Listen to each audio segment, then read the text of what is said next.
Once upon a time there was a wily wolf. A wicked witch. And a ginormous giant. These three villains earned their reputation in a selection of folk tales set in the dark woods, deep lakes, and enchanted castles. In this story, the villain is none other than the cunning wolf.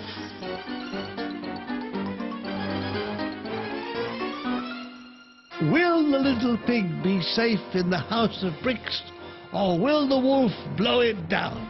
Find out in this story of wolves, witches, and giants called The Three Little Pigs. Once upon a time, there were three little pigs who lived together near Applewood Farm. The farmer was so mean that they had to share a ramshackle old pigsty. "This is no good," said one of the pigs. "We must build ourselves a home."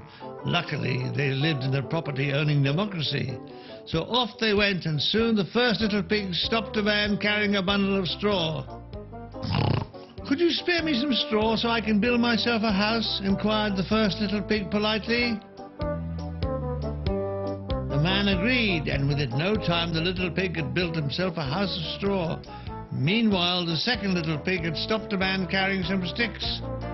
"Could you spare a few sticks?" inquired the pig. "Of course," said the man. And very soon the little pig had built himself a house of sticks. The third little pig had grander ideas altogether, especially when he saw a lorry passing loaded down with bricks. He did a deal with the driver. And before you could say planning permission, he was the proud owner of one sturdy brick cottage. Now passing through the neighborhood was a wily wolf, and seeing the first house of straw, he knocked on the door. "Hello, little pig, may I come in?" "No, no, by the hair on my chinny chin chin, I won't let you in." "Then I'll huff and puff and blow your house in."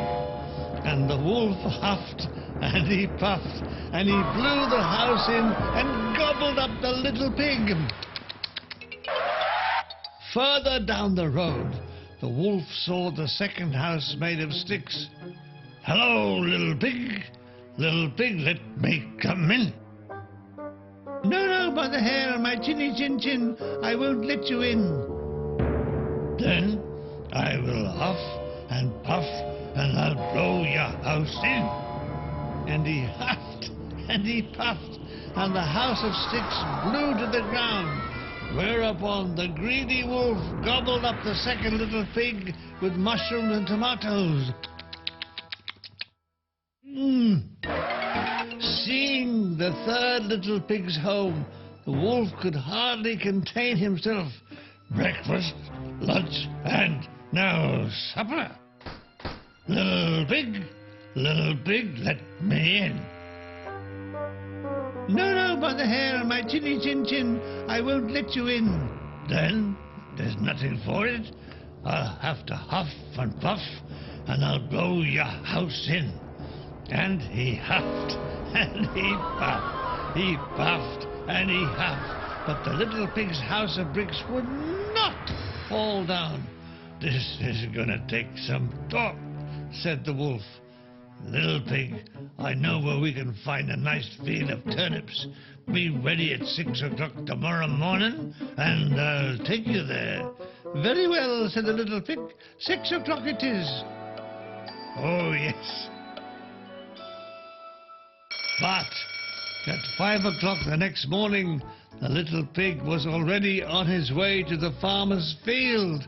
He helped himself to as many turnips as he could carry, and was back home when the wolf called as arranged. "Little pig, are you ready to go?" "Ready?" said the pig. "I've been there and back, and I'm just having turnip pie for breakfast, and it's very tasty too." Oh, dear. Oh, this is gonna take some serious thought, said the wolf, trying to contain his anger. Little pig, I know where there are plenty of apples to be had. Would you like me to show you? The pig agreed, and the wolf told him of the juicy apples ripening at Sunnyside Orchard. I'll come for you at 5 o'clock tomorrow morning, and we'll go together. Well, as you guessed, at 4 o'clock the little pig was up and away, and so enjoyed the sumptuous apples that he quite forgot the time. A little after 5 o'clock, the wolf suddenly appeared in the orchard. Oh, I see you tricked me again. No, no, said the little pig, a little scared this time. I'm just picking out the best apples for you. Here, try this one. The little pig skipped down from the tree and scampered back home. The wolf was tempted to chase after him, but thought better of it. He decided his best chance of getting the pig lay at the annual village fair to be held later that day. So yet again he found himself back at the little pig's cottage. Little pig, will you come with me to the village fair? The little pig agreed, and the wolf said he would come and collect him at 2 o'clock. Needless to say, the little pig was already enjoying himself when the wolf called to collect him. In fact, the pig had just bought an empty barrel at the fair to store his apples in, when, coming up the hill towards him, he saw the wolf. Quick as a flash, the little pig jumped into the barrel and rolled down the hill, knocking the wolf sideways into a muddy ditch. I'll get you for this. This was too much for the wolf. He picked himself up and chased after the pig as the barrel gathered speed down the hill.